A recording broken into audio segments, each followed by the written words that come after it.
Sound and resonance are the common links of creation. And this brings us back to sanity and back to centering ourselves and back to getting a glimpse of what's really going on in our lives, getting a closer feel of the nature of reality.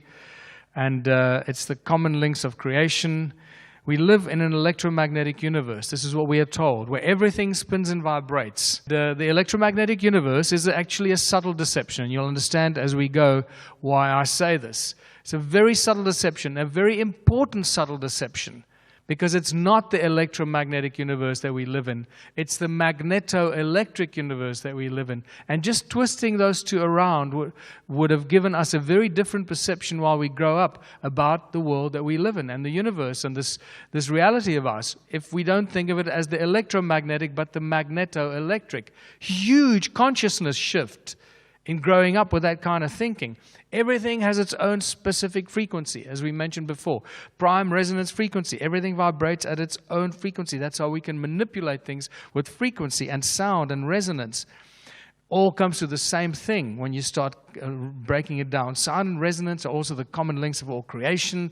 In Christianity, we have the Word. We've been through that. We have the in Hinduism, the Egyptians that sang the universe into creation. And my favorite, the Aboriginals that believe the world was sung into creation with 3 sacred songs, or brought into creation with 3 sacred songs. And we start seeing the whole important structure of music and resonance and chord structures, harmonic resonance in music.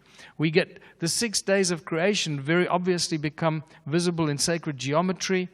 Sound is the source of all creation, and it's all about coherence and harmonic resonance. Even in our bodies, if the cells of our body are not in coherent harmonic resonance, our cells are in disease, and that's why we get sick. And if we're not resonating with the earth frequencies, the natural earth frequencies of Gaia, we are in disease with the Mother Earth that we live on and walk on, and that's why we get sick. So everything in modern technology, in broadcasting, in industry, in the large corporations and military, all the stuff that is imposed on us is all there to create dissonance between us and our environment, to make us sick.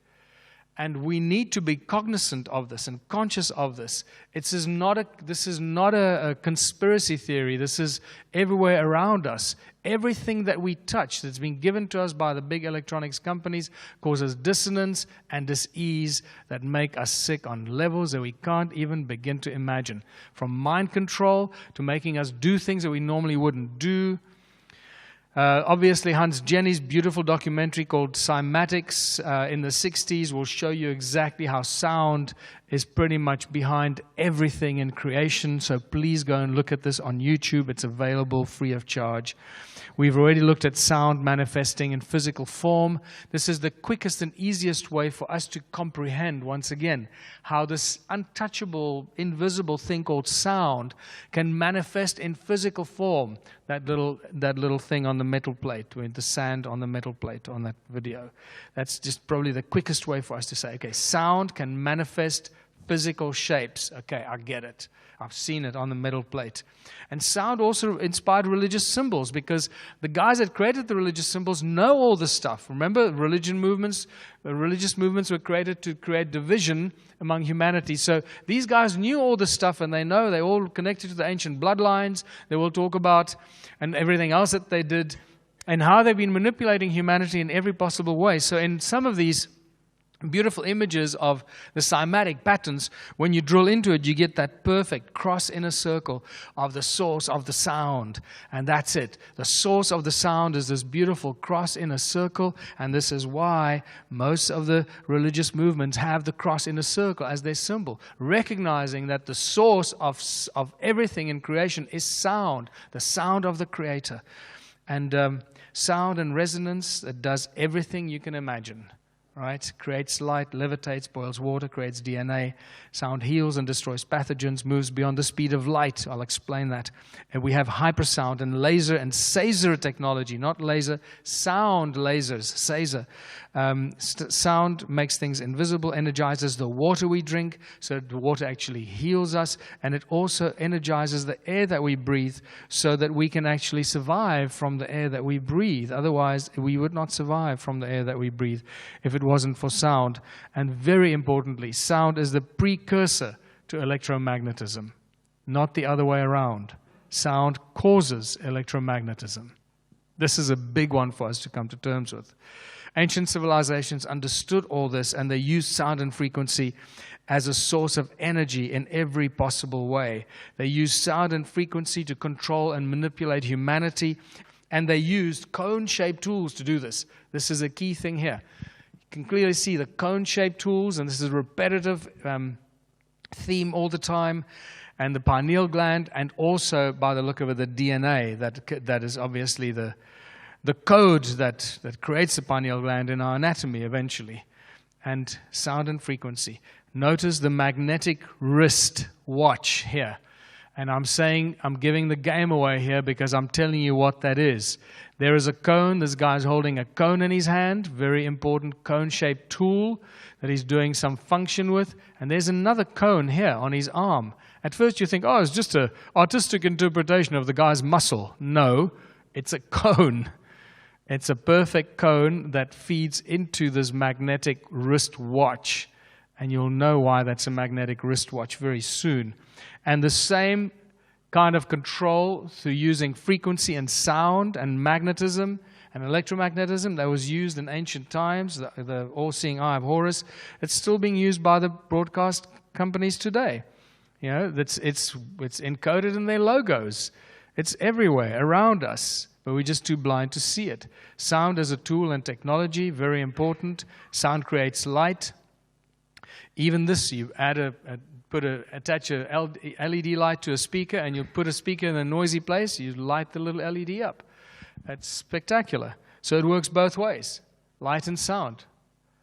Every sound frequency has a light frequency, and every light frequency has a sound frequency attached to it. Corey Good, in a recent interview, said that he was in some giant underground cavern somewhere, and there was this invisible source of light. And when he asked, where does the light come from? He was told the light was coming from the sound. The light was being created by the sound. In Egypt, the ankh was used for healing. That was just a resonating device, sound frequency, resonating for healing. The Native American medicine wheel is clearly just a cross in a circle as a source of all things, so from sound to heal people. The Ark of the Covenant is an advanced technology in gold. Obviously, this was a communication device because Moses had to sit on the mercy seat, and then God would tell him what to tell the Israelites when he was sitting on the ark in the mercy seat. That's amazing. I thought God was omnipotent. I thought God could talk to you wherever you were. You didn't have to sit in a specific place to receive a radio frequency signal. And then the Ark of the Covenant obviously brought down the walls of Jericho and destroyed large armies with his arcs that it sparked out. Royal Rife, the man who cured all disease in 1931, he did that with sound and resonance and frequency. Spectacular achievement in curing cancer in the wards. This is his handwritten book that I had the privilege of seeing. It's in a private library in Sedona, Arizona. There's about 700 pages in there, I think, and they are page after page with his own handwritten frequencies for all the different diseases. George Lakhovsky's multiple wave oscillator is a spectacular device. In fact, my friend Stephen Ross that has that book in Sedona, Royal Rife's book, he also has many other incredible books, and he also has a multiple wave oscillator with which he cured his father, listen carefully, he cured his father of quadriplegia. You don't cure people of quadriplegia, right? His father was admitted with quadriplegia into the hospital in the USA. 6 weeks later, he walked out on crutches. The way he treated him is every day he walked in there with a little small handheld portable multiple wave oscillator from George Lakhovsky and treated him for about 45 minutes up and down his spine, after which he exposed him to color light therapy for another hour. He did this for 4 weeks, 6 weeks. His father walked out on crutches. In 2011, Anthony Holland, this is now in a TED Talk, show us which frequencies kill cancer cells. Very briefly. Okay, he tells us between 100,000 hertz and 300,000 hertz kills cancer cells. And he shows us in the TED Talk. When I saw this, I went, okay, wow, that's it. The cancer game is over. Thank you. No, it's not. This is how powerful these guys are. They shut you down, they stop you, they prevent you from getting this stuff out. John Keeley did the same. He levitated giant rocks, he crushed giant rocks into fine talcum powder with sound frequencies. He drilled holes with sound frequencies, he levitated stuff. So much more we can talk about John Keeley. Boy, I actually think that he was probably one of the big inspirations for Nikola Tesla. John Keeley, he did so much. Peter Davey was boiling water with sound in New Zealand until he died several years ago. Magnetrons obviously generate huge amounts of energy, and that's just sound. It's a resonant cavity magnetron. Resonant cavity magnetron that's used in laser beams, laser technology, microwaves, all use magnetrons for that technology. Sound acts as a cloak of invisibility. There's so much new information about this. This opens a whole new chapter and debate. There's very advanced new sound cloaking technology right now available. This plastic 3D acoustic pyramid acts as a acoustic cloak, make things invisible when you put it underneath it, when you expose that pyramid to specific sound frequencies. And that pyramid is reminiscent of what? Is reminiscent very strongly of Eastern architecture. And when you start looking at this Eastern architecture, once again, you got this resonant thing going up into the sky with a needle and some antenna pointing up at the sky. There was other stuff going on here as well, but I suspect that maybe if you take a bunch of monks and you put them inside the monastery with this weird roof, like that pyramid that make things invisible when you inside it, if you put a bunch of monks in there and you make them chant, maybe at some frequency of chanting, that whole monastery becomes invisible and just is not there. So you got the army marching on you, you just get everybody in the monastery, you begin to chant, and suddenly you're gone. And the army just walks right past you, nothing to see here. It's a great way to avoid confrontation. This is what really disturbs me. The fact that we could put out fire with sound, and yet this has not been employed or used anyway. Why? Because it's not good for business. Pain, suffering, damage is good for business. It keeps expanding the money need and the supply for money. Remember, the moment we stop the growth and the need for money, the entire global financial system collapses. And so we have, inflation and interest and all this, because that's the only way the current money system can carry on operating. And if you want to learn more about this, watch one of my Ubuntu workshops on the internet. And this is just spectacular. These kids developed this little resonator that puts out a fire. 5 seconds. Count it from the moment they put it down to the frying pan to when the fire is out. 5 seconds. Imagine the fire trucks arriving at a burning building. The ladders go up. And instead of fire hoses, a bunch of speakers get switched on and put out this frequency. That fire in the building will be out in literally few seconds or a minute. The entire fire, everywhere, because it'll resonate right through the building. But that's not going to happen, because that's going to save a lot of money and a lot of pain. We're both graduating from the Electrical and Computer Engineering Department at George Mason University this coming May. We're here, we're just going to test out our device that we use that uses sound frequencies to extinguish flames. I see this device being applied to a lot of things. First off, I think in the kitchen, it could be on top of a stovetop. But eventually, I'd like to see this applied to maybe swarm robotics, where it'd be attached to a drone, and that would be applied to forest fires or even building fires, where you wouldn't want to sacrifice 5 seconds. Human life. Fire was out in 5 seconds. Sound energizes the air we breathe, and this is how we actually oxygenate our bodies and our lungs, or through our lungs, the blood in our veins and our arteries, rather.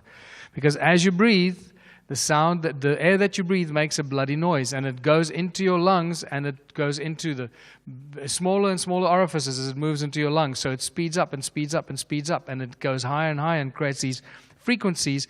And it's the energy and the sound of the air that you breathe that actually energizes the oxygen in the air. So that oxygen is buzzing as it's moving faster and faster. By the time it reaches your alveoli, and it goes from the alveoli into your artery, from the lungs into the arteries, that oxygen in the air is buzzing and energized from the sound.